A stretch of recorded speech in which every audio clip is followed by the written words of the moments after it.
Rail one app দিয়ে ফোনে ট্রেনের টিকিট চলুন সহজ উপায়টা দেখে নেওয়া যাক। টিকিট কাউন্টারের লম্বা লাইনে আর দাঁড়াতে হবে না। ভাবছেন কিভাবে? উপায় আছে। এর সমাধান হল রেল ওয়ান অ্যাপ। এখন স্মার্টফোন থেকেই কাটা যাবে জেনারেল টিকিট। তো প্রথম ধাপ হলো অ্যাপটা সেট করা। এটা কিন্তু বেশ সোজা। একেবারে নতুন হলে মোবাইল নম্বর দিয়ে রেজিস্টার করুন, আর আইআরসিটিসি ইউজার হলে সরাসরি লগ ইন। শুধু নাম, ইমেল দিয়ে ওটিপি ভেরিফাই করে একটা এমপিন সেট করে নিলেই ব্যাস হয়ে গেল। রেজিস্ট্রেশন তো হলো। এবার দেখুন কয়েক সেকেন্ডে কিভাবে টিকিট বুক করবেন।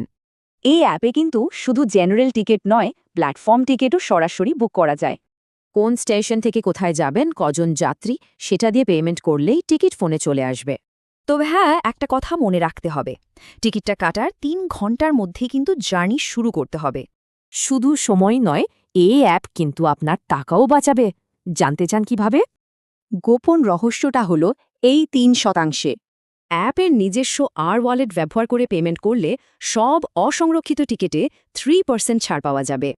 পেমেন্ট শেষ হলেই ডিজিটাল টিকিট চলে আসবে আপনার ফোনে। কাগজের কোনো ঝামেলাই নেই। খুবই সহজ, তাই না? টিটিইকে শুধু অ্যাপে জেনারেট হওয়া টিকিটটা দেখিয়ে দিলেই হবে। এই ধরনের প্রযুক্তির পর মনে হচ্ছে কাগজের ট্রেনের টিকিটের যুগ কি তাহলে শেষের দিকে?